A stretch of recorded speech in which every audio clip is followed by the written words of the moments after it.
Halo semuanya. Hai, welcome di Veganuary Class. Gimana nih teman-teman semua yang udah ikutan Veganuary udah di hari ke-22 nih. Kenalin, aku Steven. Di sini tuh aku bakalan jadi moderator Clean Beauty Class yang ada juga ntar ada Annabella sama Cidewi Kau. Oke, nah jadi kemarin kan kita udah nih belajar tentang gimana sih pola makan kita sehari-hari tuh bisa menyelamatkan bumi kita gitu. Nah, di kelas yang satu ini bakal seru banget, kita bakal belajar lebih banyak tentang clean beauty. Clean beauty itu apa sih? Nah, itu tuh nanti bakal dijawab dengan expert kita dan juga ada influencer kesayangan kita juga, nanti aku bakal kenalin. Nah, oke. Nah, pastinya tuh aku tuh nggak sendirian ya. Jadi di sini ada Cidewi Kau. Hai Cidewi. Nah, Cidewi Kau ini dia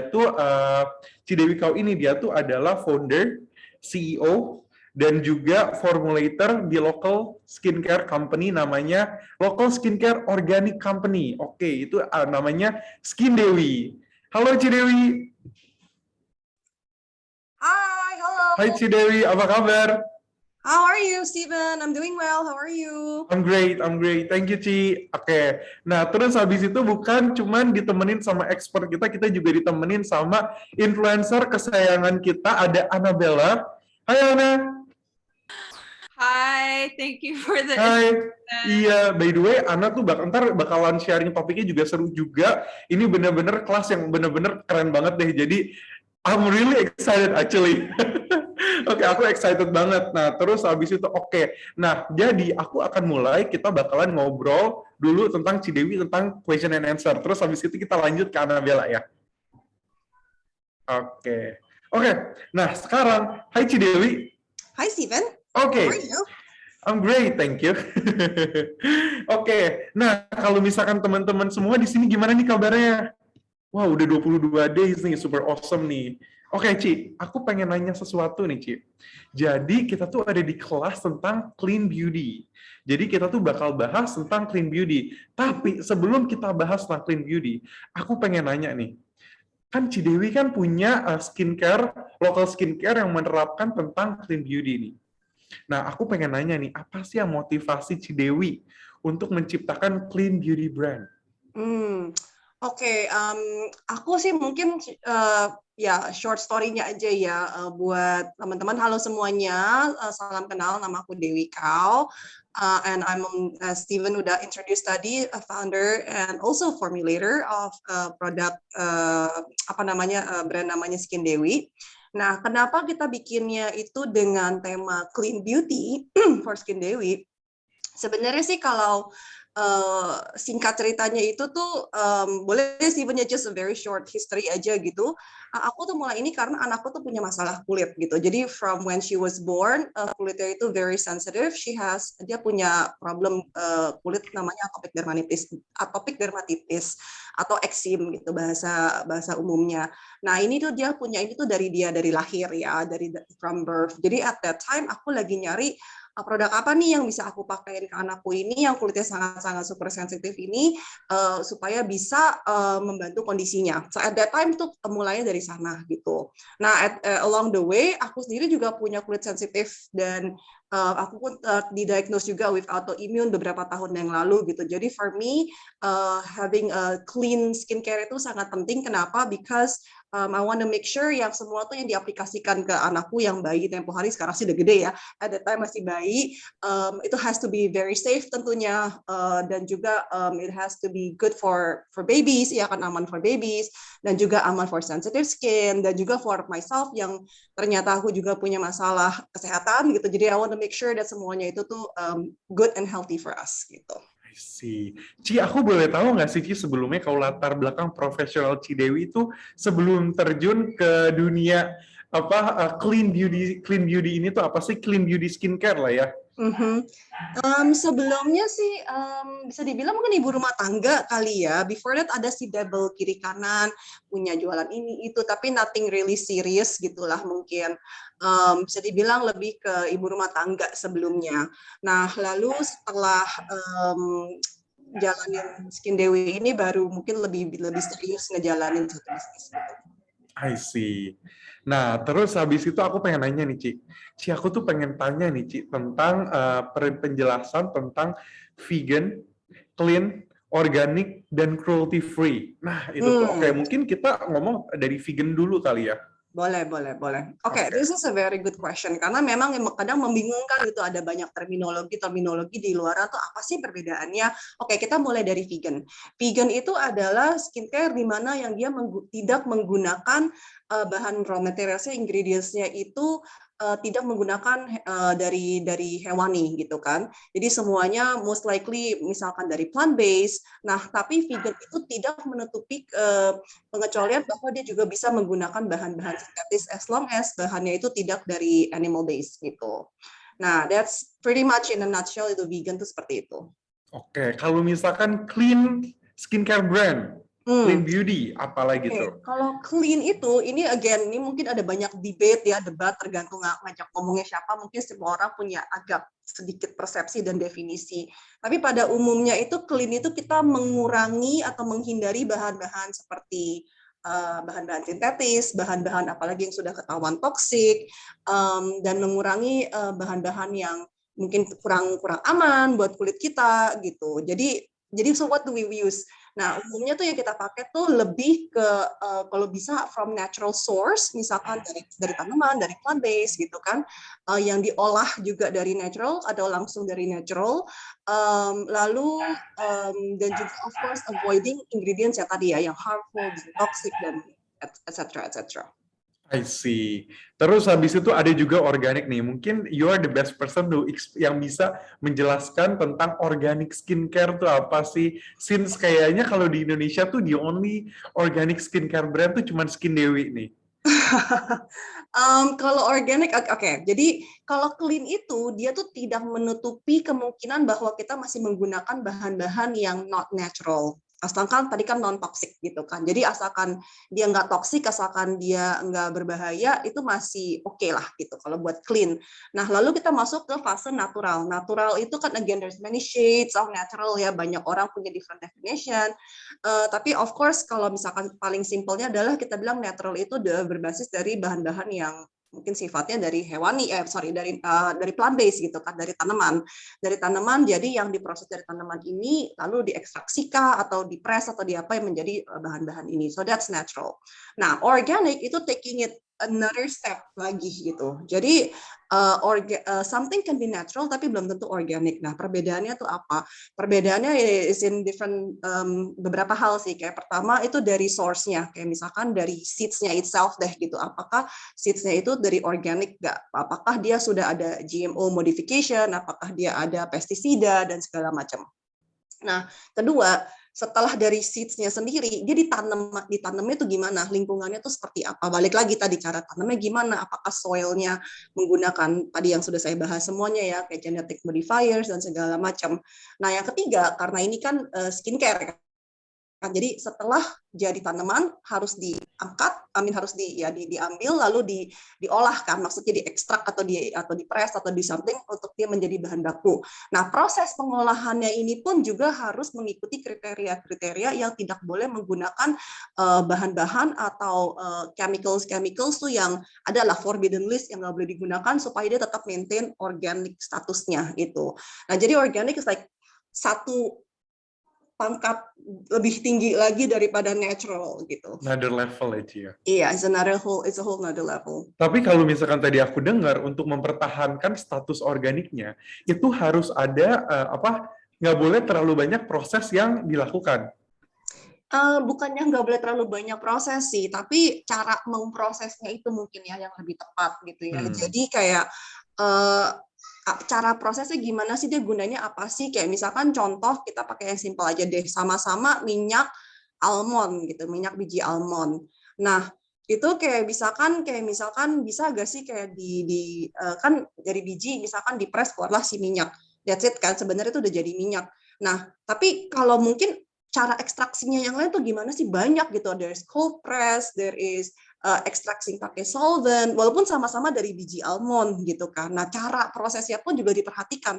Karena kalau kita udah ngomong prosesi pakai solvent, nah solventnya tuh apa gitu, which is biasanya tuh toxic dan harmful dan bla bla bla. Jadi kayak itu no longer natural atau organic.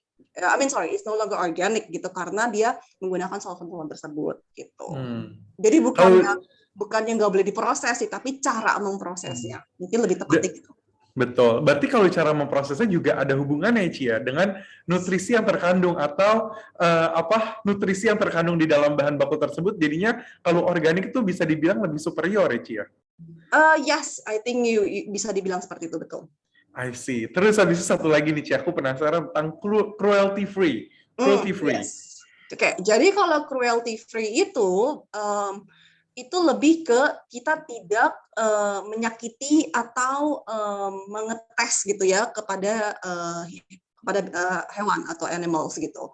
Nah, jadi ini dalam bentuk seperti apa gitu. Jadi bisa dalam dua hal. Dalam sourcing bahan bakunya itu juga tidak menyakiti hewan-hewannya ini, dan juga dari segi skincare-nya pas produk udah jadi itu pun tidak ditestingin lagi pada animals seperti itu, no animals testing. Nah, jadi itu yang disebut animal cruelty free.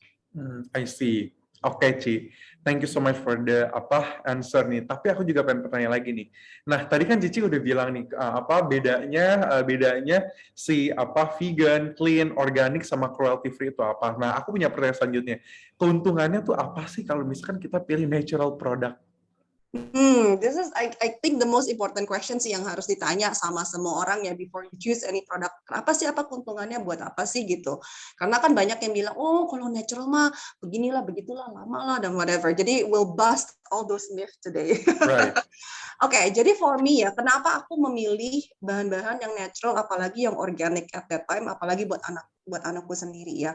Nah, aku tidak bilang bahwa kalau kamu pilihnya natural dan organik udah pasti dijamin 100.000% kamu cocok dan gak ada reaksi. No. There is no guarantee.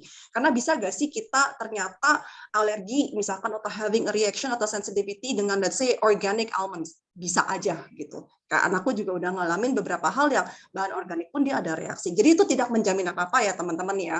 Jadi itu yang pertama aku mau angkat di situ. Itu tidak menjamin. Tapi yang aku bisa jamin adalah what it does is, kalau misalkan kamu menggunakan bahan yang tepat, yang memang cocok untuk kebutuhan kulit kamu, dengan formulasi yang tepat, itu tuh kayak healingnya tuh luar biasa, Steven. Jadi kayak misalkan, contoh deh ya, kita ngomong oils.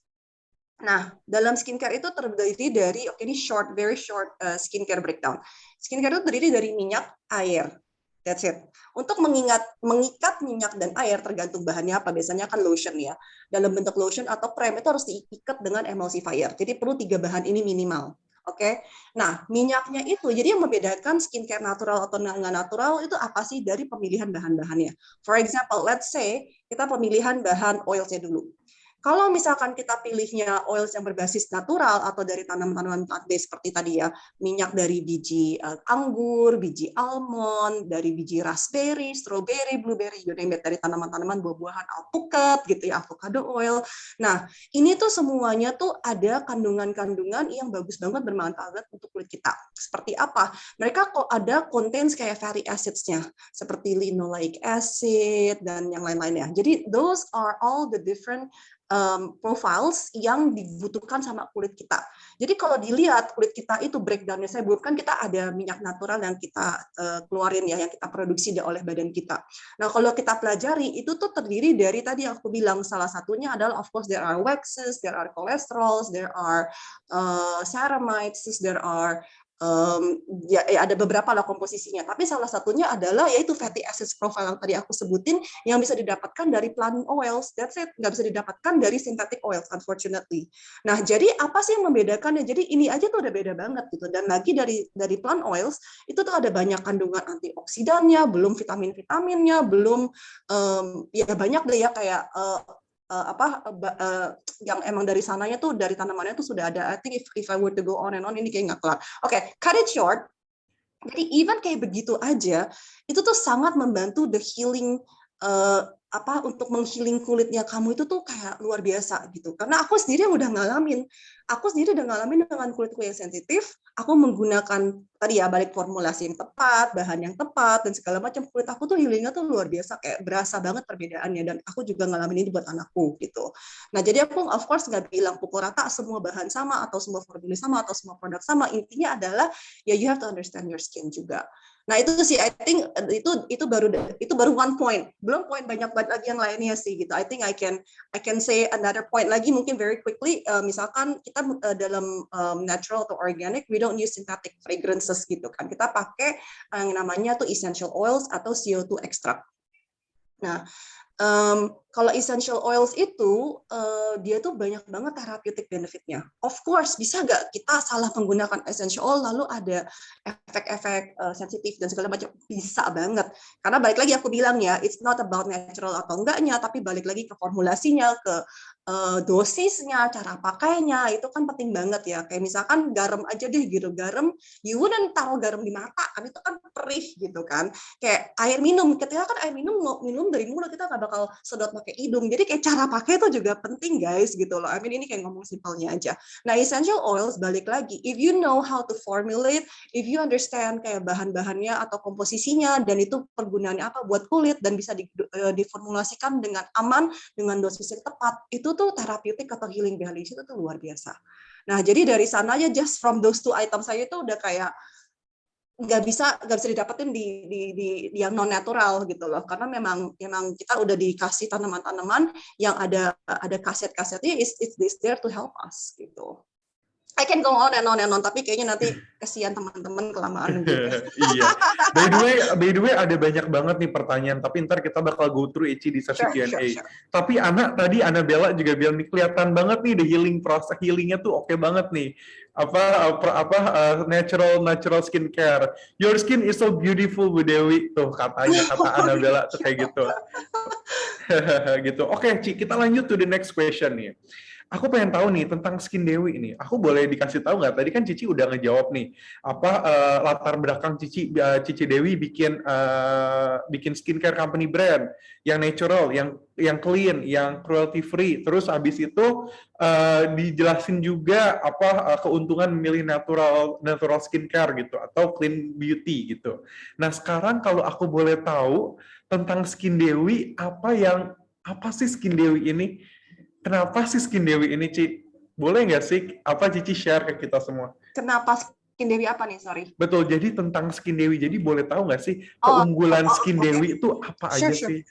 Oke. Sure. Jadi kayak Skin Dewi itu, I think yang kita mau lakukan adalah a couple of things gitu ya. Kayak satu adalah kita tuh kayak menunjukkan bahwa brand lokal itu juga nggak kalah loh dengan brand internasional yang big brands deh gitu. Misalkan kalau misalkan pada umumnya orang ngomong apa sih kayak SK2 atau L'Occitane atau apa gitu ya, kayak kita tuh juga nggak kalah gitu. Jadi itu yang aku mau kayak dibikin di Skin Dewi itu. Jadi kita nggak pelit namanya sourcing ingredients. We source the highest quality ingredients. Dan bukan itu doang, kayak kita juga sourcing making sure bahwa bahan-bahannya itu tuh digunakannya itu bagus, terus juga high performance dalam arti kayak bener gak sih itu tuh ada hasilnya, atau bener gak sih itu ada resultnya lah ya, seperti itu. Nah jadi itu mungkin yang pertama yang aku mau highlight gitu. Terus yang kedua juga kayak tadi sih yang aku bilang juga kan, bahwa formulation itu juga penting. Maksudnya bukan cuma semata-mata dengan ingredients doang jadilah satu produk gitu kan. Dari segi formulation itu juga penting. Nah, jadi di Skin Dewi itu tuh aku tuh seneng banget untuk pushing satu formula. Apa sih artinya pushing satu formula? Jadi aku kayak demen kayak misalkan misalkan satu produk ini bisa pakai sekian banyak bahan apa untuk mendapatkan hasil seperti apa. Nah, aku tuh pingin kayak challenge, bisa nggak kalau aku tambahin lagi hasilnya gimana? Kayak gimana kalau aku tambahin bahan lain lagi yang supaya bisa mendapatkan hasil yang sinergis?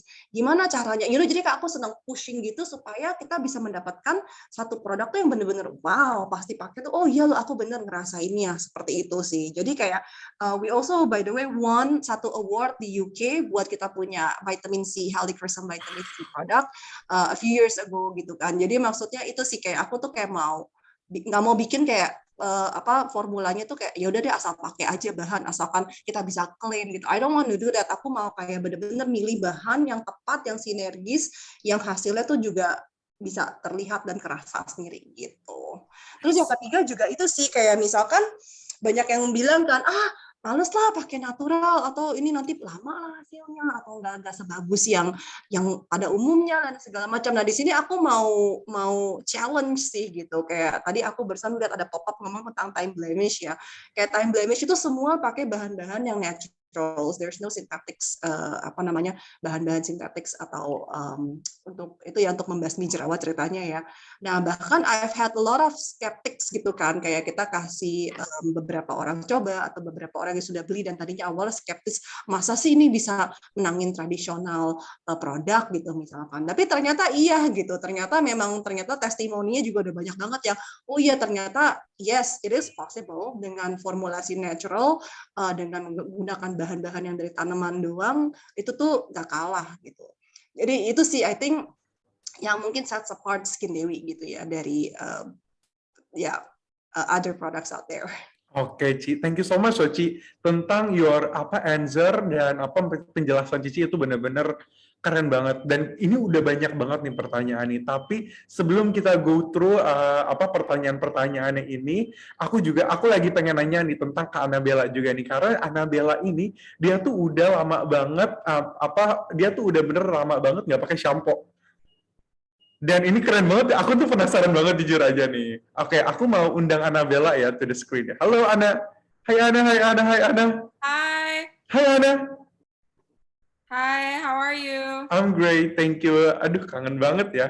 Anyways, aku tuh temenan sama Ana tuh udah years, terus abis itu aku tuh tahu banget dia tuh udah bertahun-tahun nggak keramas. Betul ya, Ana ya? Is that right? Yes, that's true, yeah. Tapi we can see ya, kita bisa lihat rambutnya Ana ini sehat banget, bagus banget. Aduh, aku nggak perlu explain it, and you guys can see how beauty cantik banget Ana ini ya.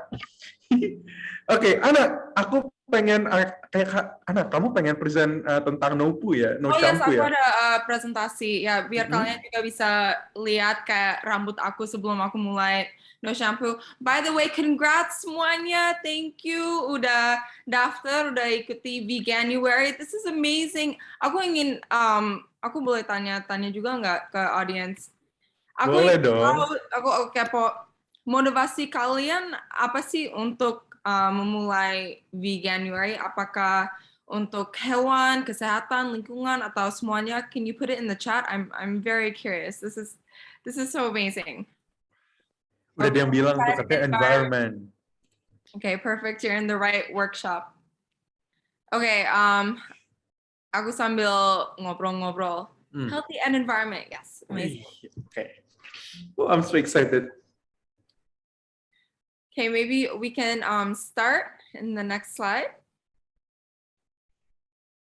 Oh, someone said beauty. That's true. Veganism is really good for beauty. Oke, sebenarnya ada lumayan banyak masalah sama shampoo yang commercial, nggak semua shampoo juga, tapi biasanya like most people kan memakai shampoo yang commercial kita beli dari supermarket atau kalau dadakan Indomaret juga, so those are commercial shampoos. Ada masalah ethical, ada masalah lingkungan dan masalah kesehatan rambut, kesehatan kulit. But untuk talk show ini kita akan fokus di environmental and maybe health. We can skip over the ethical parts. Yeah.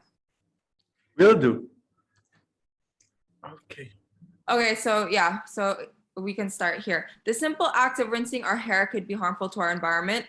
Tadi Ibu Dewi udah membahas sangat like detail soal ini kan, bahan-bahan yang ada di dalam skincare. Dan aku juga mau bilang Ibu Dewi itu expert, okay? She's an expert in her field. Aku bukan expert sama sekali.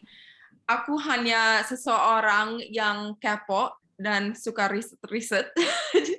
So ini semua dari hasil riset aku sendiri dan pengalaman aku sendiri. So please, I encourage you all to, continue doing your own research.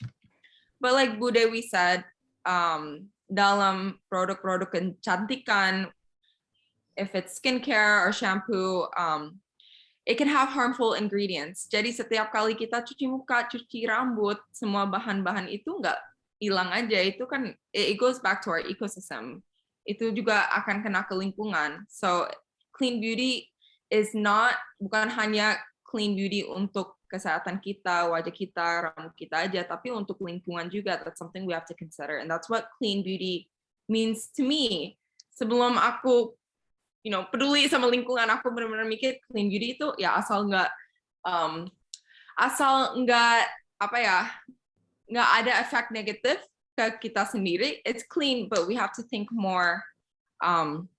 We have to expand our consciousness, and we have to think about our environment as well.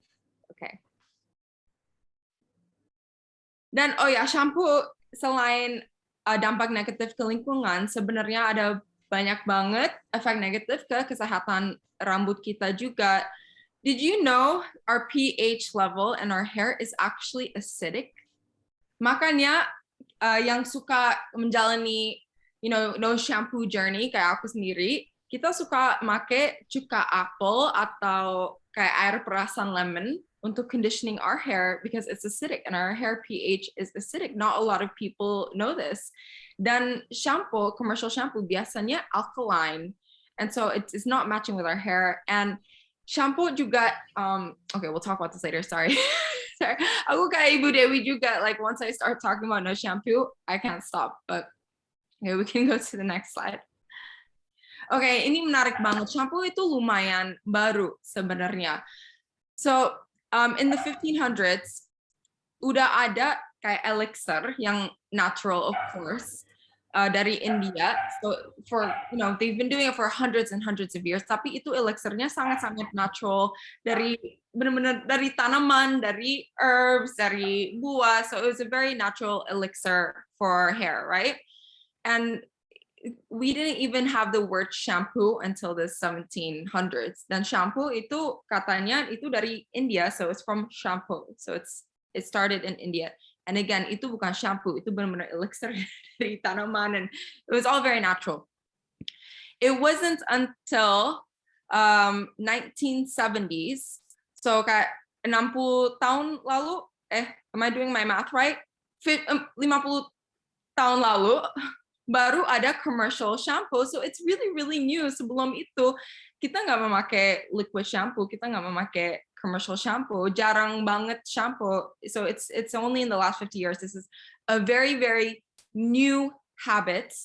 Yang bikin popular adalah bintang film kayak Farrah Fawcett, Christy Brinkley. It really popularized shampoo, and they heavily advertised it. Tapi sebelum itu, kita jarang banget shampoo, and we are okay. We're totally okay.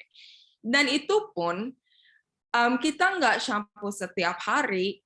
If you find any old commercials, they always tell you like, okay, kamu harus shampoo sekali 2 minggu atau 3-4 kali sebulan, nggak sampai setiap hari. Tapi now in present day, sebelum aku berhenti, aku shampoo sekali setiap 2 hari. Tapi aku juga sering banget ketemu orang yang shampoo setiap hari, shampoo sekali setiap 2 hari, 5 hari seminggu, and that is a lot. We don't need to do that. Dan ini kebiasaan yang sangat-sangat baru. We did not have this habit 50 years ago.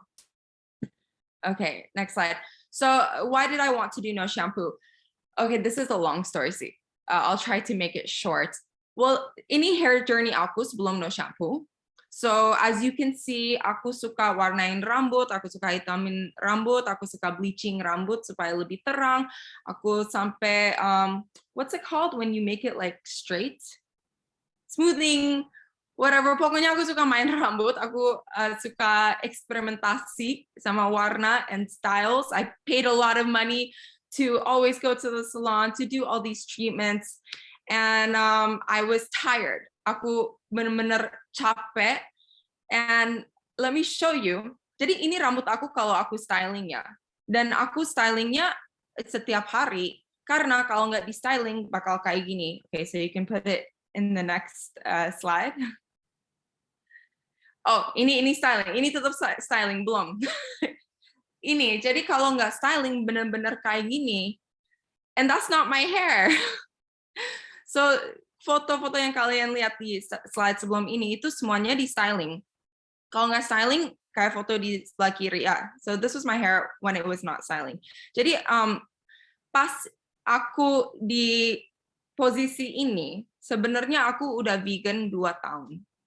And something that's really interesting is going plant-based, it was a keystone habit. Keystone habit adalah kebiasaan yang bakal affect atau mengajak, or it's going to attract kebiasaan lain. Sebelum aku vegan, aku benar-benar kayak rutin, aku beda banget. Personality, sifat aku benar-benar beda banget. It started off with aku berhenti memakan daging. Aku hanya memakan plant-based foods. So I got in the habit of researching. Setiap kali belanja, aku riset kayak ini ada bahan apa aja. Dan aku jadi, karena aku ketemu dengan komunitas veganism, aku lebih aware soal masalah lingkungan dan lain-lain.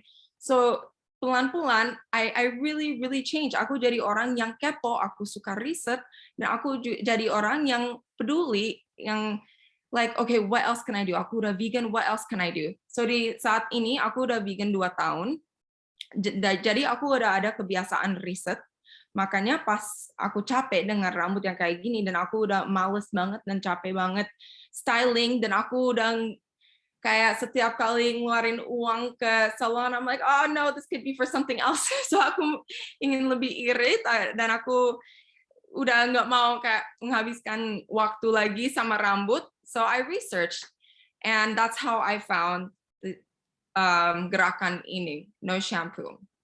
Yeah, and this is my hair. Aku ambil foto yang sebelah kiri itu last year, dan yang sebelah kanan itu kayak 6 bulan setelah berhenti no shampoo, so it was really curly. Kayaknya rambut aku juga sangat kering waktu itu gara-gara shampoo terus, so it became like super curly. Sekarang malah like lebih ke wavy now, but it's okay. I love it. I love my natural hair. Okay, next.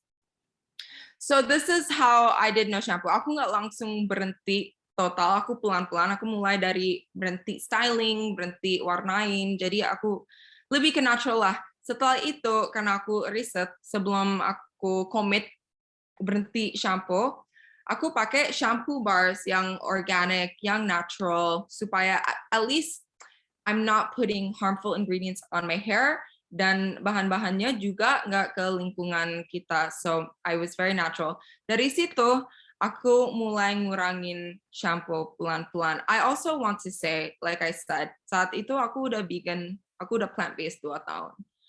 So I believe beauty, health itu benar-benar dari dalam. So I think karena aku udah memakan makanan plant-based 2 tahun itu juga membantu banget with my hair.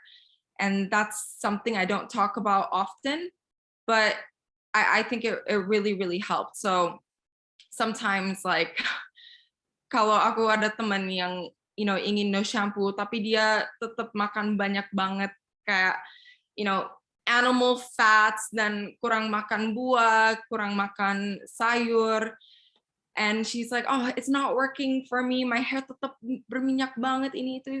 I'm like, but look at what you're feeding yourself, itu juga nggak membantu, because I really believe health beauty itu mulai dari dalam. It starts with what we eat, dan karena aku udah plant-based, makanya pengalaman aku juga lebih bagus. But yeah, aku pelan-pelan. And I also want to say, everything you do, like I said, aku mulai plant-based dulu, baru aku kayak pindah ke isu lain. Dari plant-based, aku jadi anti fast fashion. So itu salah satu kayak gerakan aku untuk mengurangi dampak lingkungan. So anti fast fashion. Dari situ aku mulai gerakan lain sampai no shampoo. And I think that really helps. So please jangan stres. I know kalian udah ikuti banyak banget talk show. Kalian udah mulai Veganuary, which is amazing. It's an amazing keystone habit, but hopefully kalian juga nggak overwhelmed. Take everything step by step, pelan-pelan aja, and be consistent. Focus di satu habit dulu. So you guys can focus on veganism first. Okay. So apa yang terjadi setelah aku berhenti memakai shampoo? This is my hair. Di saat ini aku udah 3 bulan berhenti shampoo. Kalian udah lihat kan kayak crusty banget, itu semuanya minyak. Itu benar-benar semuanya minyak sampai sini. It was so crusty, like setiap kali aku kayak gini tuh kayak crunchy. Oh, it was just horrible, but I trusted the process. Aku tetap riset dan masalahnya itu aja sih, berminyak banget. Di pengalaman aku sendiri nggak ada gatelan, nggak ada kayak sesuatu yang benar-benar nggak comfortable. Jadi aku harus lebih kreatif aja pas kayak styling rambut. But that was the biggest problem, yang minyak. So itu 3 bulan. Ini ini foto yang paling recent. So this is what my hair looks like now. And I love it. Jadi lebih sehat, lebih kuat, jarang rontok, dan I feel really beautiful. Dan effortnya dikit banget. Aku nggak ngeluarin uang. Aku juga kayak rasa enak karena mengurangi dampak negatif ke lingkungan. And I'm super happy with it. I'm very happy with the results. So, rutin aku sekarang adalah aku cuci rambut pakai air saja, sekali setiap 2 atau 3 hari. Itu benar-benar tergantung kayak feeling aku aja. And aku juga belajar dari riset aku sendiri. Please, you guys do your own research as well. Tapi aku juga baru tahu kalau minyak itu ada banyak faktor. Kalau kita stres, kepala kita bisa lebih minyak. Itu bisa dari makanan kita juga. Like there's so many different factors. So kalau aku lagi stres sama kerjaan, sama deadlines, rambut aku bakal kayak berminyak banget. So maybe aku bakal cuci pakai air and distribute the oils once every 2 days. Tapi kalau like I'm relaxed, I'm eating healthy, my hair will be fine. Aku bisa cuci sekali setiap 4 hari pakai air saja, nggak pakai shampoo, and it's totally fine. So I do a water wash. Dan pas cuci rambut pakai air, aku kayak I massage, aku pijet minyaknya sampai bawah gitu, and I try to like move the oils down. And kalau aku ingin conditioner, kalau rambut aku merasa agak kering, aku memakai air perasan lemon atau kadang-kadang apple cider vinegar. Tapi kalau ingin wangi harus air perasan lemon, and your hair will smell really nice. And aku juga tahu dari riset aku soal no shampoo, sebenarnya minyak kita itu asal kamu comfortable, asal nggak gatel dan nggak jerawatan di kepala, sebenarnya minyak itu sehat juga buat rambut kita, dan shampoo itu tarik semua minyak itu. Makanya kalau orang makin sering shampoo setiap hari terus tiba-tiba berhenti, aku dapat banyak banget DM yang kayak aku nggak mungkin bisa no shampoo karena aku nggak shampoo 1 hari aja rambut aku berminyak banget. And I always say like rambut kamu berminyak banget karena kamu shampoo setiap hari. Makin sering kamu shampoo, makin banyak the oil production will be. We shouldn't be washing it out every single day. And I really think my hair oils helped heal my hair as well. I hope that makes sense. And kayaknya Bu Dewi juga said something like this, but beauty that comes naturally is the most natural beauty of all. I just want to say this because, di dunia ini yang social media is like ruling our lives, kita suka lupa like what looks natural. We tend to forget badan natural kelihatannya kayak apa, rambut natural itu kayak apa, because everything is just so augmented and just so edited. And I just want to remind you all, like, natural, everything in this earth is just so beautiful, including humans. And ini I you know, Steven, like it's so funny because right now aku lagi house hunting kan, and I find myself like I'm attracted to decoration ke rumah yang kayak pakai kayu yang agak natural. Aku suka decoration like meja yang kayu gitu. I really like aku suka rumah yang ada banyak tanaman. You know, I'm so attracted to natural beauty now. Like anything yang terlalu apa ya, if it's too like concrete atau like apartment building yang it's like steel, you know what I mean? It's like, oh, I can't find the beauty in that anymore. And natural beauty is very, very timeless, I find. Like anything that's natural, it will last through time. And these unnatural aesthetics, it's all trendy. It changes every single like 2 to 3 years, but natural is always going to be, yeah. Agree to that, Ana. Okay, sorry, yeah, I'm talking too much now. I hope Oke, Ana, I really validate tadi kamu juga bilang apa di luaran sana tuh banyak banget produk-produk yang gampang banget kita temuin itu tuh banyak banget harmful ingredients-nya sebenarnya. Contoh kayak mungkin beberapa bahan baku dari sana tuh sebenarnya tidak biodegradable oleh lingkungan gitu. Aku validate that actually. Terus habis itu yang kedua, tadi juga Ana juga mention juga nih Ana juga mention juga kalau misalkan apa yang kita makan itu apa yang ngaruh ke kulit kita, itu aku setuju banget gitu, karena mikronutrien, fitonutrien itu lebih banyak ada di tumbuh-tumbuhan seperti itu. Nah, terus aku juga tadi ngikutin lagi kalau hormon itu ini kayaknya sih Cidewi juga pengen nih mungkin bisa validate juga nih, hormon itu ngaruh juga ke produksi minyak gitu. Jadi kalau misalkan kita lebih stres, kalau misalkan kulitnya kering itu makin kering. Kalau misalkan kulitnya berminyak itu bisa makin berminyak. Itu aku setuju banget. Betul nggak nih Cidewi? Absolutely. Cidewi, tolong confirm atau deny ya. We have an expert here, so please take advantage. Tapi you're absolutely right. Memang kayak misalkan sebum, semakin dicuci, semakin di-shampooin istilahnya, so the oilier it gets, mau muka maupun kepala is the same. Makanya that is exactly why di Skin Dewi itu kita punya sabun cuci muka, well I call it sabun cuci muka karena orang-orang sebutnya sabun cuci muka. It's actually soap free. Itu sebenarnya isinya cuman minyak aja, minyak dan air gitu. Basically it's just a lotion atau cream. But absolutely I agree, karena begitu stop pakai sabun di muka aja tuh kayak you can feel perbedaannya tuh jauh banget, dan itu problem-problem yang orang punya hari-hari itu ya.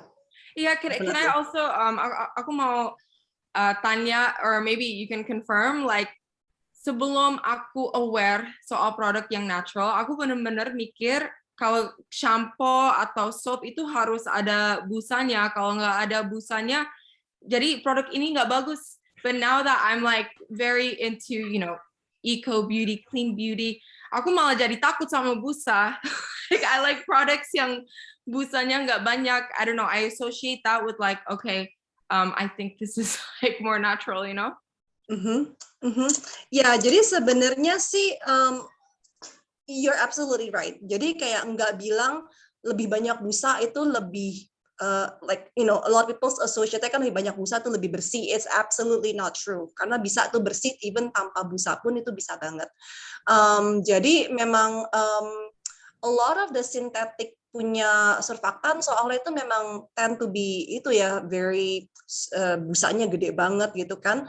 Tapi ini it brings another problem gitu, karena di saat dia jatuh ke air, ke sungai dan ke laut, dia nggak biodegradable.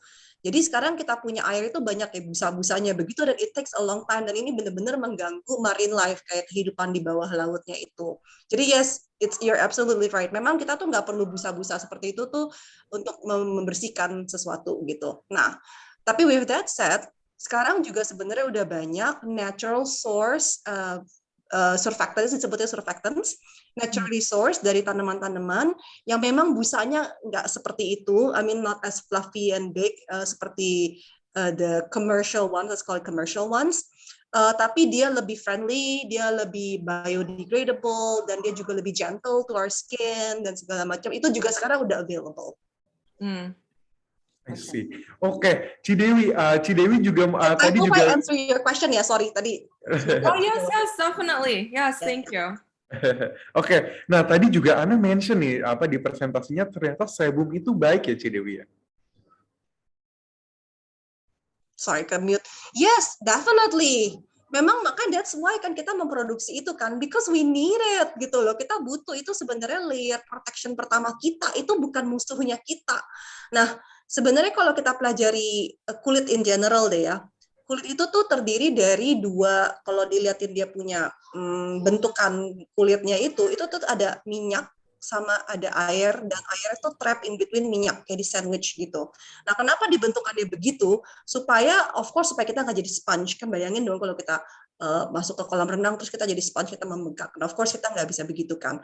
Nah, jadi the way our skin works itu, dia tuh harus menggunakan si minyak ini, our sebum salah satunya adalah as a layer of protection. Itu pertama. Kedua juga supaya nggak crack, kulitnya supaya nggak crack gitu.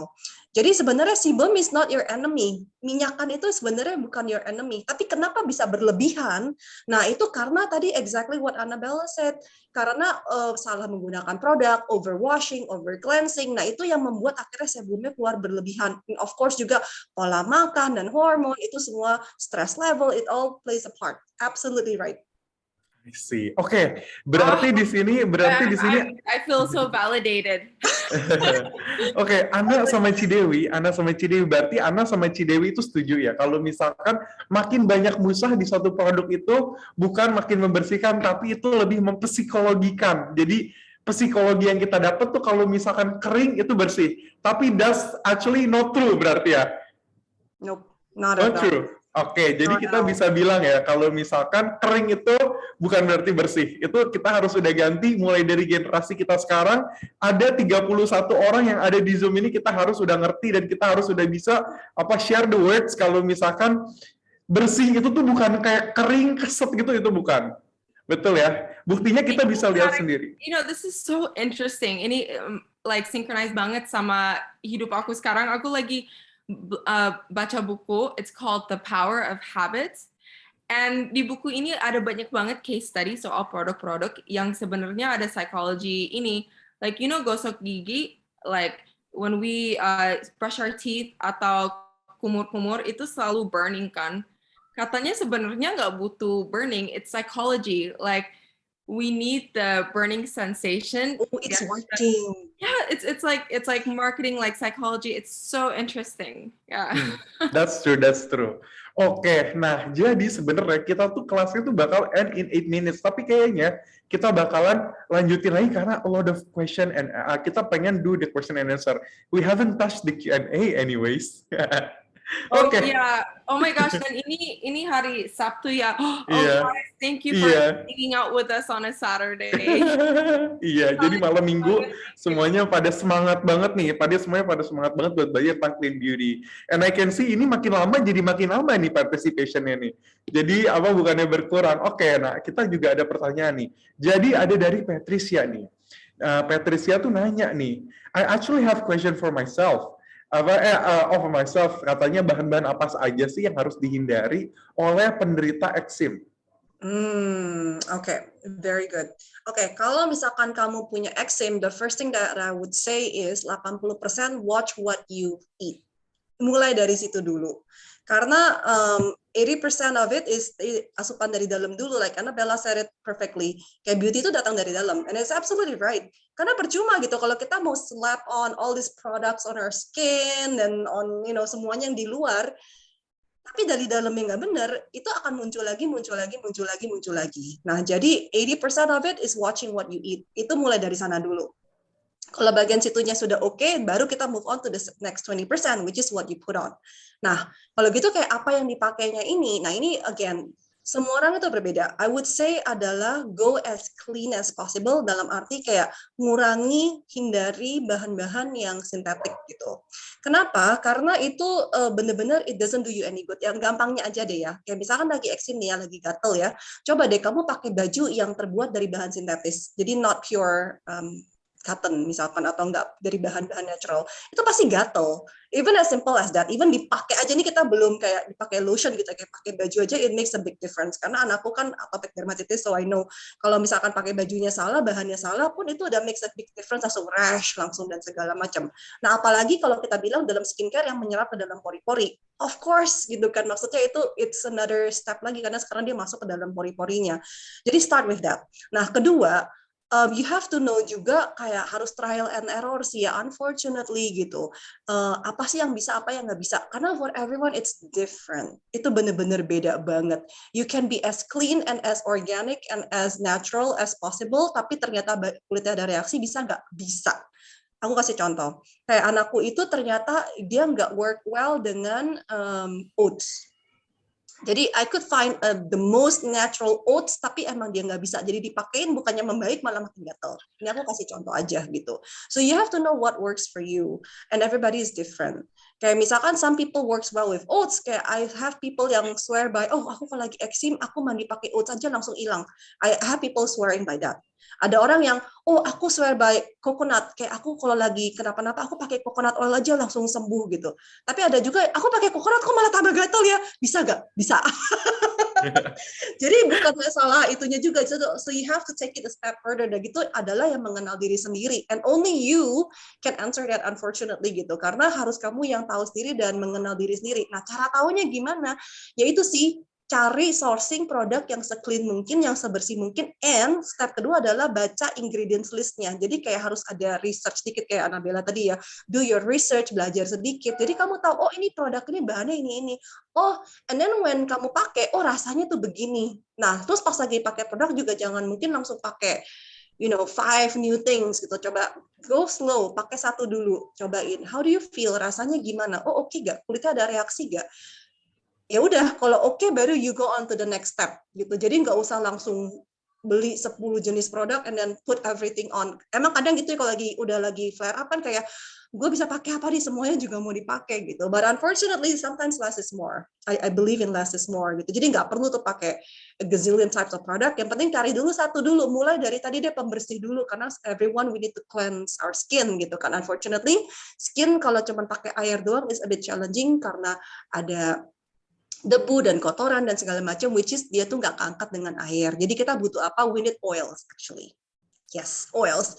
Banyak kan orang takut sama oils, tapi kulit aku minyakan, gimana aku pakai oils? Tapi aku jerawatan, gimana aku pakai oils? Tapi gini-gini, gimana pakai oils? Nah, kalau pakainya synthetic oils, ya of course kita boleh takut gitu. Tapi kalau pakai natural oils, it's so healing for your skin. Aku tuh punya banyak banget ya kayak clients, teman-teman yang mereka tuh cuman pakai 100% oils doang, dan sembuh penyakitnya, dari yang jerawatan kayak yang eczema kayak yang apa, kayak start from something as simple and basic as that. Itu sih, that's what I would suggest. Oke, Ci. Terus habis itu we go on to the next question. Mau tanya nih, apakah mass production atau produksi pabrikan kecantikan yang organik, vegan, animal cruelty, dan responsible itu disebut barang eko untuk harga yang cocok untuk masyarakat luas? Cocok nggak sih harganya untuk masyarakat luas dengan keunggulan the values yang ada gitu? My answer is yes, it is possible. Possible. Oke. Possible. Terus abis itu ada juga nih, Kendrick nanya lagi nih, katanya izin tanya, apakah Eco Beauty product bisa dijadikan solusi untuk orang-orang yang memiliki permasalahan kulit dan bisa diterima oleh semua kondisi kulit? Oke. Ini mirip-mirip yang tadi aku sudah jawab ya. Jadi balik lagi, kalau kamu punya masalah kulit, perbaiki dulu di dalamnya dulu gitu. Cek dulu yang tadi pola makannya, how's your lifestyle, kayak itu semua dulu deh dibenerin deh gitu. Karena kalau itu nggak bener, then you're just looking for a quick fix, which is dia nggak akan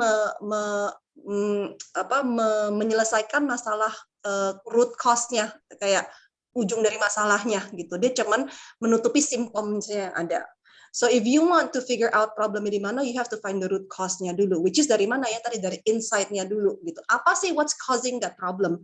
Misalkan eczema, what's causing the eczema? Kalau misalkan jerawatan, what is causing the acne? Nah itu dulu yang dibenerin dulu gitu. Oh ternyata hormonal. Oke, what's causing hormonalnya jadi bermasalah? Nah itu biasanya nggak jauh-jauh dari tadi ya, apa yang kita makan, dengan lifestyle kita, dan stress level, dan kurang lebih itu nggak jauh-jauh dari sana. Kalau itu sudah beres, then you look at skincare. Kalau nggak percuma soalnya, then we're just looking for band-aids aja gitu. Maksudnya cuman, oh nih ada ini nih, udah dipakai hari ini hilang atau besok hilang, and then balik lagi dalam 3 hari lagi. Then like, what's the point? Gitu. Betul, berarti sama ya kata Anabella juga tadi ya.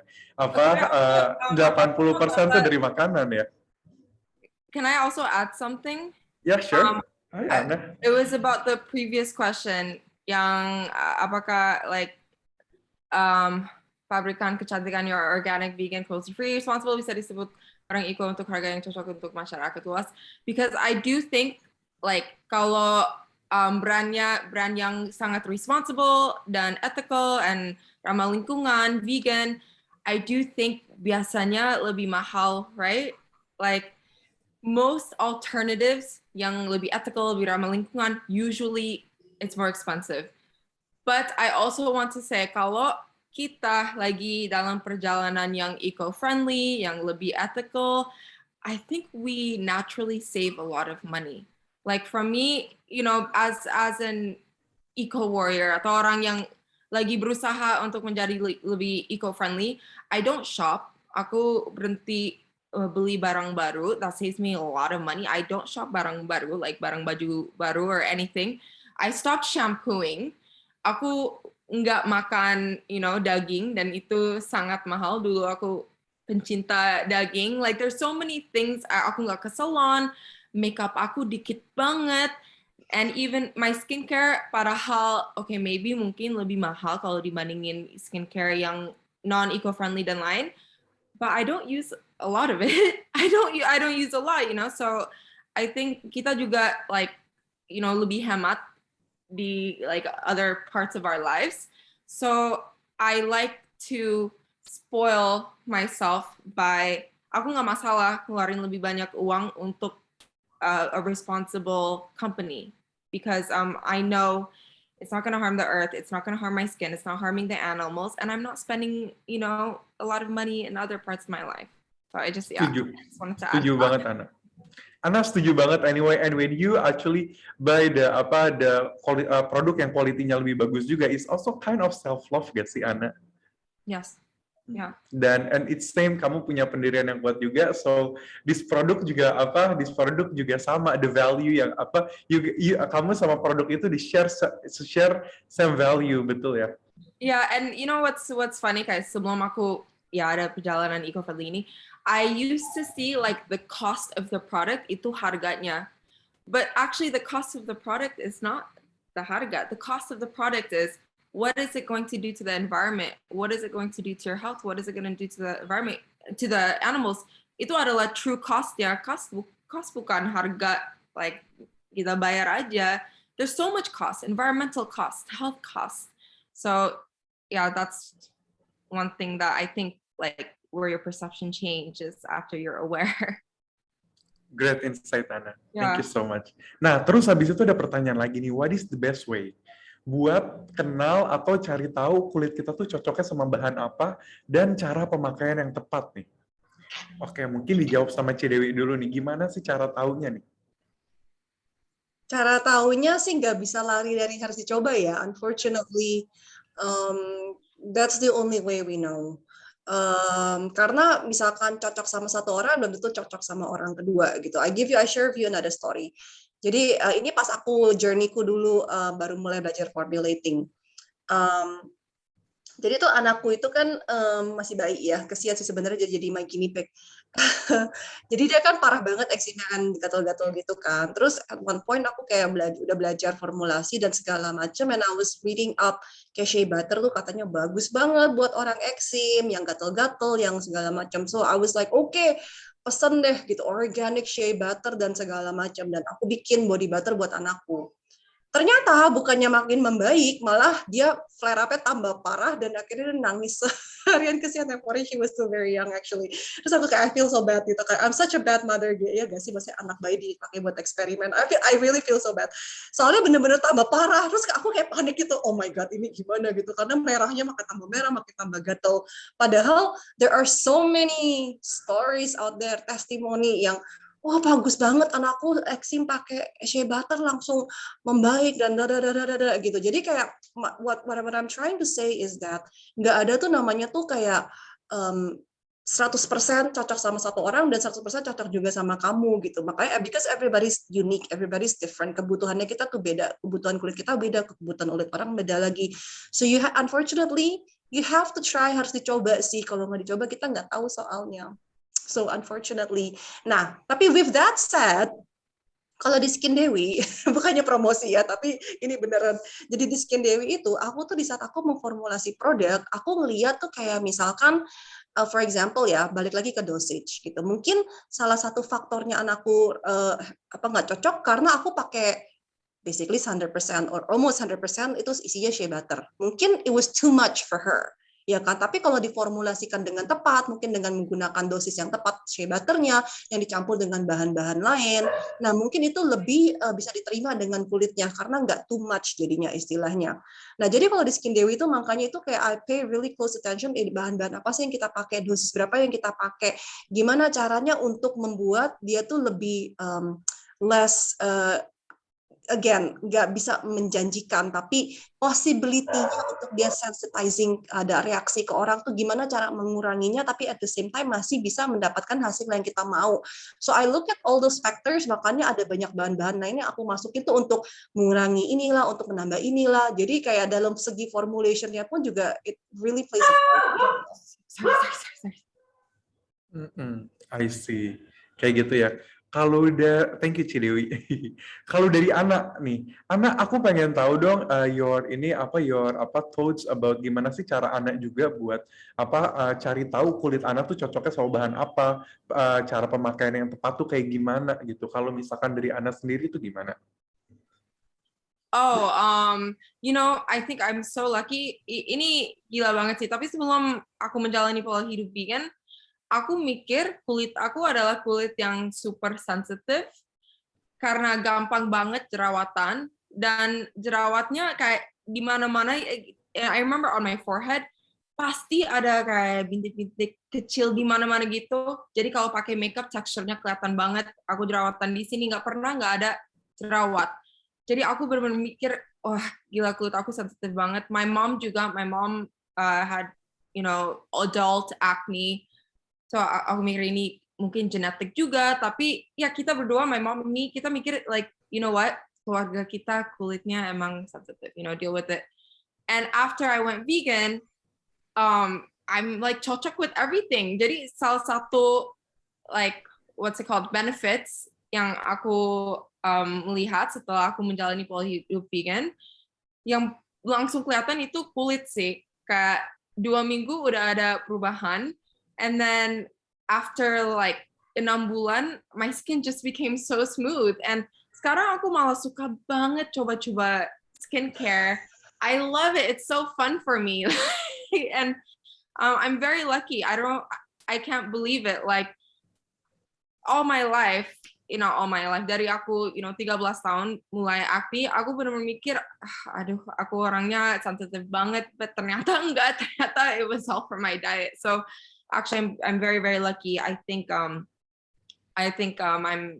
haven't experienced, knock on wood, tapi aku belum ada kayak pengalaman buruk sama skincare. But of course karena I love the environment, love the animals, aku pasti kontribusi ke brand, ke perusahaan yang vegan, cruelty free, ramah lingkungan. Ya. I see. Thank you for those. Kalau dari Cidewi, sorry nih, aku jadi tanya lagi nih. It seems like the class is never over. Tapi tenang aja, ini kalian yang bakal dapat dari kelas ini tuh bakalan penuh isinya, ini tuh penuh dengan isi ya di kelas ini ya. Cidewi, mungkin nggak sih dari let's say berganti dengan pola hidup yang lebih sehat atau enggak makan makanan yang lebih sehat itu berpengaruh ke kulit kita, kayak contohnya di anak tadi. Nah di Annabella tadi kan dia semenjak mengganti pola hidup dia kulitnya jadi less sensitif, kelihatannya tuh kayak barrier kulitnya juga makin kuat kayak gitu. Bisa nggak sih Ci itu terjadi? Absolutely. Memang itu, that's what I've been saying, kayak 80% itu dari yang kita intake-nya dulu gitu. Kalau misalkan itunya belum dibenerin, pola makannya masih berantakan, it's hard. Itu susah banget untuk beresin masalah kulit, itu susah. Ini maupun masalah kulit apapun juga ya, tadi mau eczema kayak, mau jerawat kayak, mau apapun juga deh gitu. Jadi balik lagi dari tadi sih, pola makannya itu, what you eat, apa yang dimasukin, itu semuanya ya apa yang akan muncul lagi. I see. Berarti divalidasi juga sama Cidewi juga, kalau misalkan apa yang kita makan, apa yang kita, pola hidup kita tuh penting banget, bukan cuma makan juga ya. Tadi apa, ada stres kita, kalau misalkan kita harus apa, stres kita juga berpengaruh juga, terus abis itu pola hidup kita gitu. Pokoknya semuanya ketersinambungan atau kita bisa bilang juga holistik ya. Gitu. Terus aku terlewat ternyata ada pertanyaan nih. Gimana awalnya, ini untuk Kak Dewi nih katanya, gimana awalnya kakak menentukan bahan-bahan yang tepat untuk first product di Skin Dewi? Apakah butuh keahlian tertentu untuk membuat sebuah organic skincare? Oke. Kalau untuk mau belajar formulasi, saranku adalah you have to equip yourself dan belajar dulu gitu ya. Jadi there are formulation schools out there yang yang ngajarin organic formulation.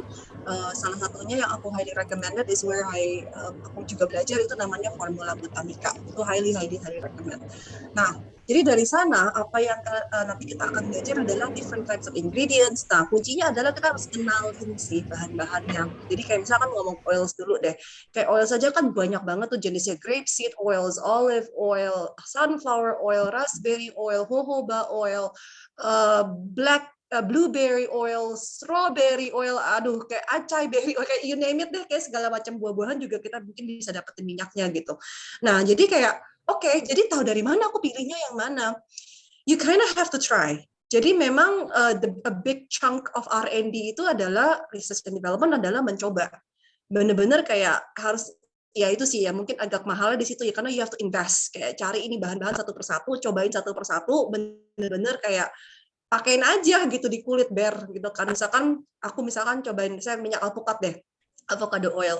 Ya udah beli, pakein aja avocado oil, try it on my face, try it on my skin, try it on my body, di tangan, di kaki, karena reaksi different parts of you bakal reaksinya beda-beda. Jadi dicobain.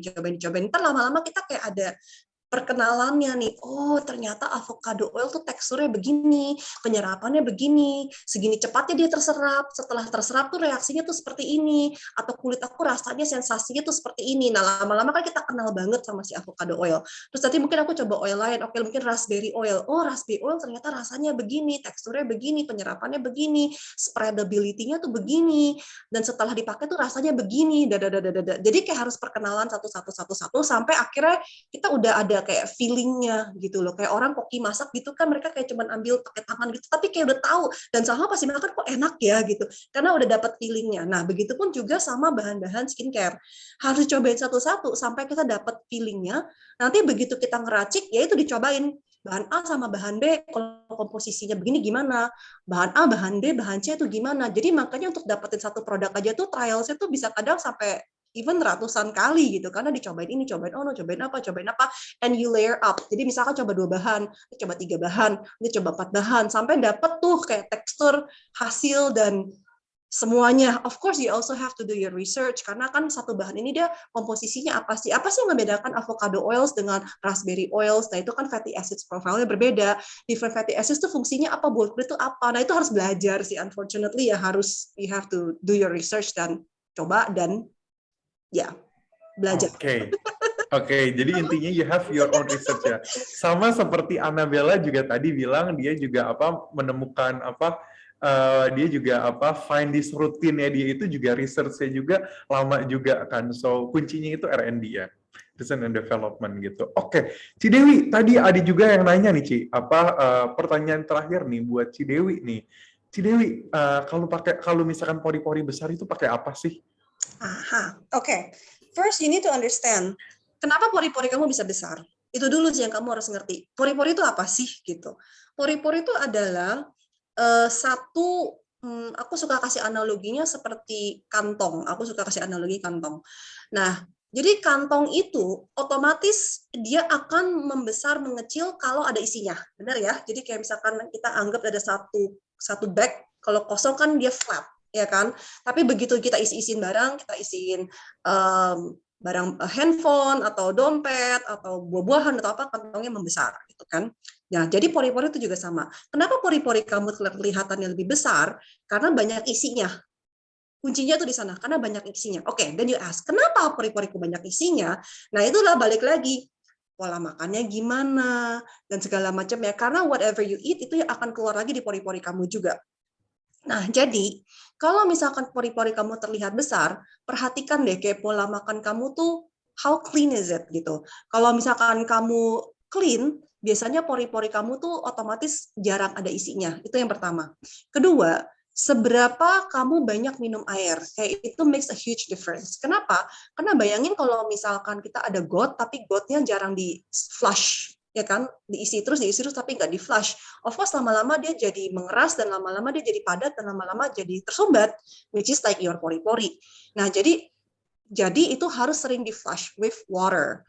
Jadi how much are you hydrating yourself? Itu juga penting banget. Nah, terus ketiga,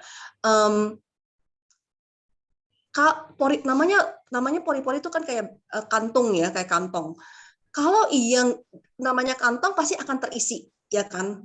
Tergantung terisinya apa. Kalau terisinya dengan kotoran, ya of course dia akan penuh dan tidak terlihat cantik. Tapi kalau terisinya dengan let's say air putih doang, of course terisi juga, tapi nggak akan gendut dan nggak akan kelihatan kayak pori-pori besar. Maksudnya kelihatannya ya kayak pori-pori aja biasa. Which is everybody pasti punya pori-pori, oke? Jadi jangan tertipu oleh foto-foto yang udah di-touch up dan segala macam yang nggak punya pori-pori. Oke, those are not real. Semua orang punya pori-pori. And kita butuh pori-porinya karena kita butuh cara di mana kita bisa keluarin sebum, bisa keluarin air, bisa keluarin keringat. We need that. Nah, jadi itu sih kuncinya sih, kayak balik lagi ke pola makan kamu. What are you feeding yourself? Nah, itu yang akan keluar lagi. Terus kayak minumnya cukup gak? Dan ketiga mungkin yang aku mau angkat juga gimana cara kamu membersihkannya. Nah, seringkali tuh orang salah membersihkan kulit sehingga pori-porinya itu nggak bisa bersih. Kenapa? Karena balik lagi, mungkin kayak punya psychological mindset yang, oh bersih itu harus berbusa.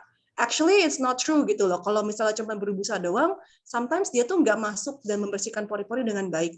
Actually, yang lebih bekerja itu adalah plant oils. Simple plant oils itu lebih banyak mengangkat kotoran, kayak sebum kita lebih banyak keangkat, ke kotoran-kotoran yang harus diangkat tuh lebih banyak keangkat daripada sabun gitu loh. Jadi kayak how are you cleansing your skin, itu akan membedakan juga sih kulit kamu nantinya gimana. I see. Oke, thank you so much for the answer nih Cidewi. Jadi pori-pori itu semua orang udah pasti punya pori-pori, is our genetic gitu. Cuman how to treat it-nya tadi udah dibilang hydrate more ya kuncinya ya. Terus abis itu ada juga nih, Ana, do you still go to hair salon to cut your hair? Oke. Ana, kamu masih di mute, sorry. Actually, belum. Karena I actually did what Ibu Dewi said. Sebelum aku commit ke berhenti shampoo, sebelum itu aku udah coba-coba kayak, you know, it's so funny because you're right, like aku sempat complain di sosmed, like this is my hair right now, you know, dan waktu itu aku emosi karena ada orang yang kayak you should brush your hair, jadi aku kayak emosi, and I was like, this is what happens when I brush my hair, jadi kayak gini. And terus habis itu banyak banget message yang masuk dari teman-teman sosmed aku, like, and they gave me all this advice kan, so they were like, oh kamu tinggal potong rambut, you know, itu rambut kering tinggal potong. Oh, kamu harus pakai ini horse shampoo. So I got all these like advices, which I'm sure like Ibu Dewi said, ya mungkin itu, you know, bekerja untuk mereka. But I listened to some of them.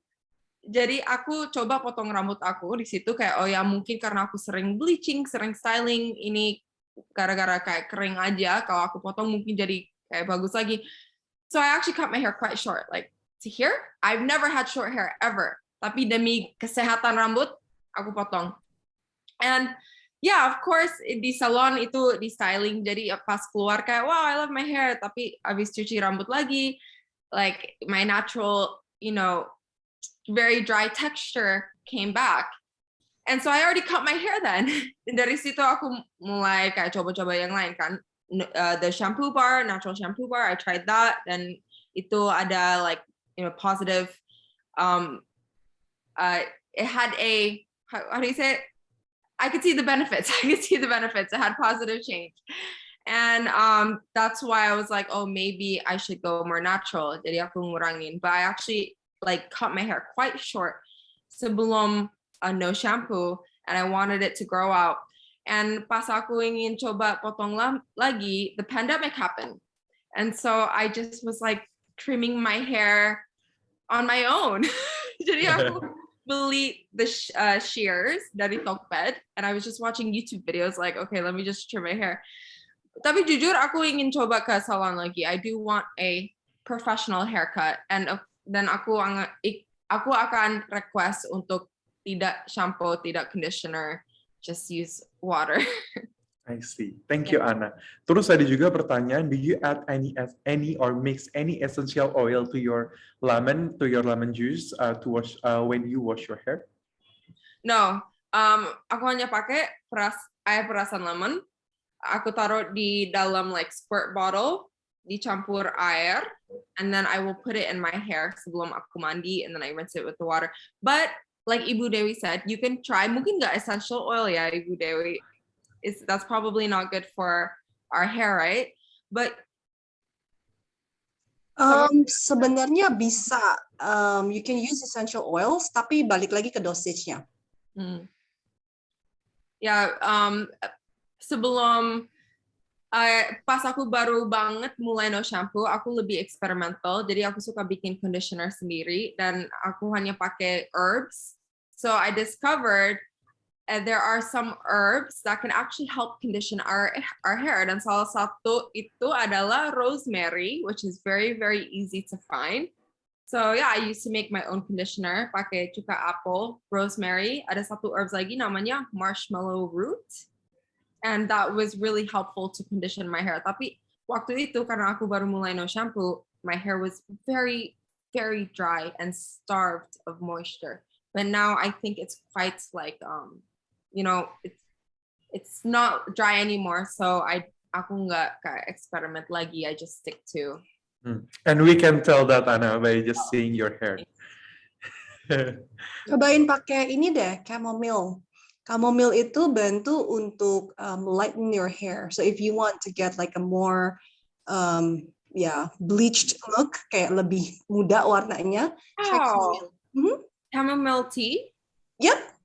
Oh, interesting. Oh, I'm so glad I'm here, Bu Dewi. Sumpah kayak aku belajar banyak banget hari ini. Seriously. And buat teman-teman yang scalpnya very, very oily, green tea, guys, pakai green tea, teh hijau. Because green tea itu ada naturally, dia tuh bantu untuk sebum production. Balancing, thank you. Sebum balancing. So try green tea.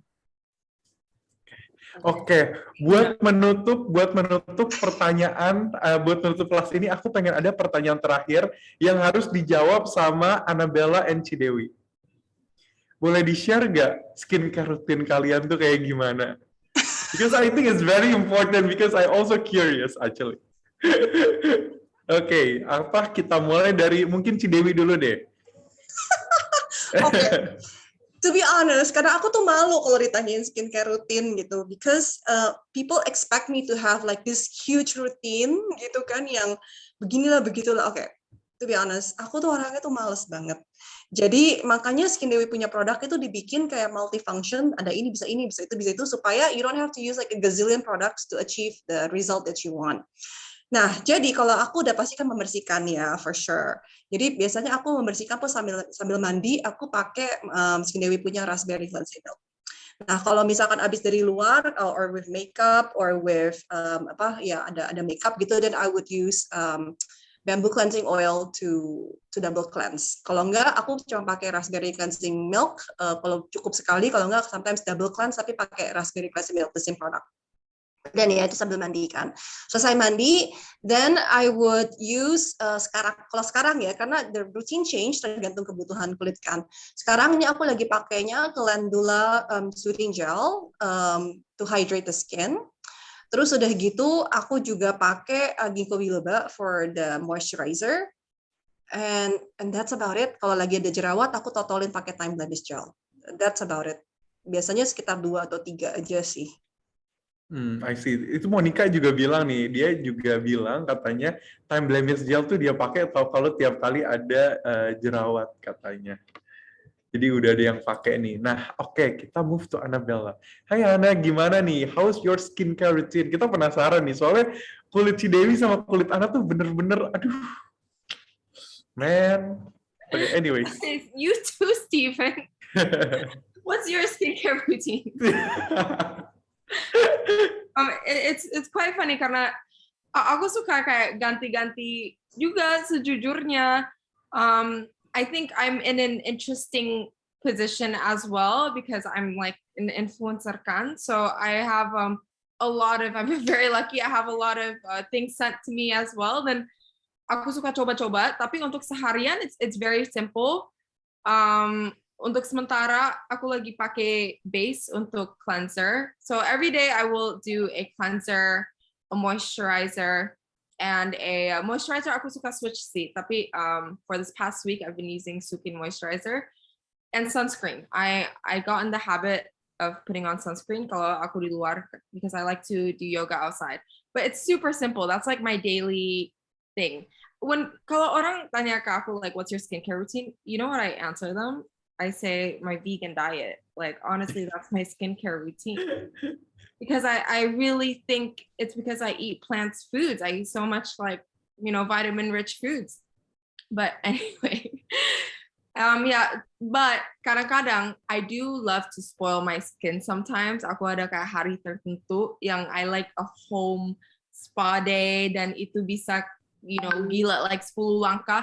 But those are just special occasions just to say thank you to my skin. Because I do say thank you to my skin. I don't know about you, Ibu Dewi, tapi buat aku sih affirmations itu juga penting kayak sebelum kulit aku, pas masih ada banyak jerawatan, it was difficult for me to be grateful for my skin kan. Jadi aku jarang banget like look in the mirror and I'm like, oh, I love my skin, whatever. And I've learned to like no matter what, show gratitude, and I think it really helps. I don't know that this is like ini bisa untuk talk show lain, but I think so that's the one way I do self-love and show gratitude to my skin. Aku ada hari tertentu yang bisa, gila terus pakai like a bunch of these products. But daily, it's very simple, very simple. And I drink lots of water. I notice kalau aku lupa minum air, pasti itu kelihatan banget my skin will not like me. Yes, bener banget. I really like that. Aku juga lagi ini sih, lately aku tuh lagi suka, not just the skin, tapi the body. Jadi kayak on a daily basis, kayak pagi-pagi habis bangun, kayak, oh thank you body, oh I love you body, kayak just thank the body, udah kasih kita this, this experience of life gitu. So I've been doing that also recently.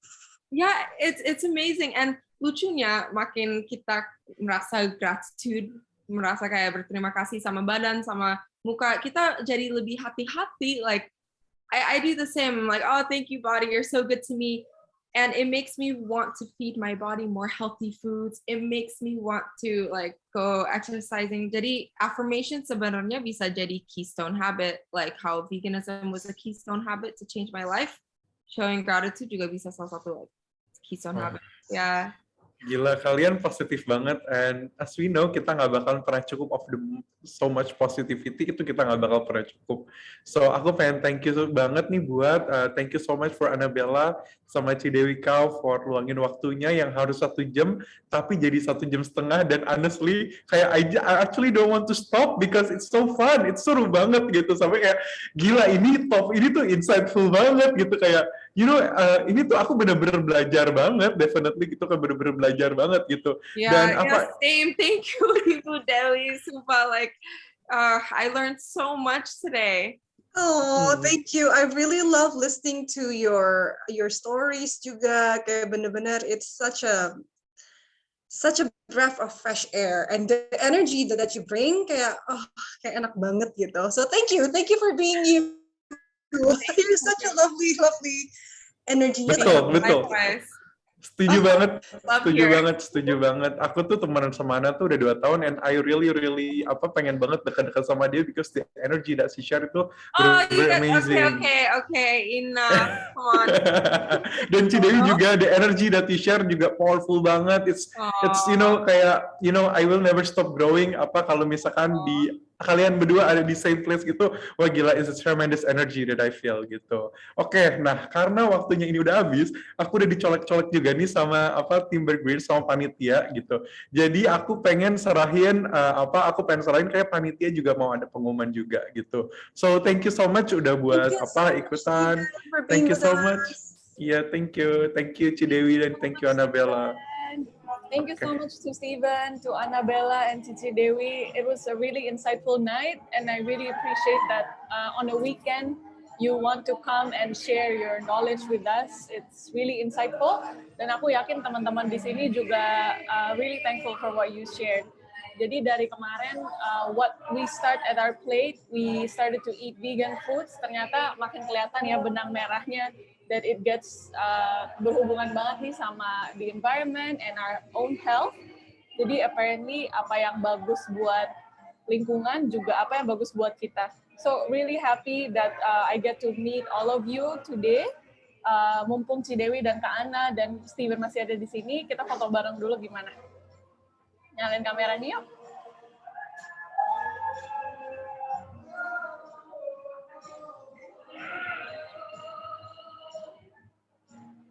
Semuanya juga kayaknya udah makin glowing ya, udah 22 days in makan vegan nih. Oke, thank you so much for turning on your camera. Aku foto ya. 1, 2, 3. 1, 2, 3. 1, 2, 3. One more time. Thank you so much.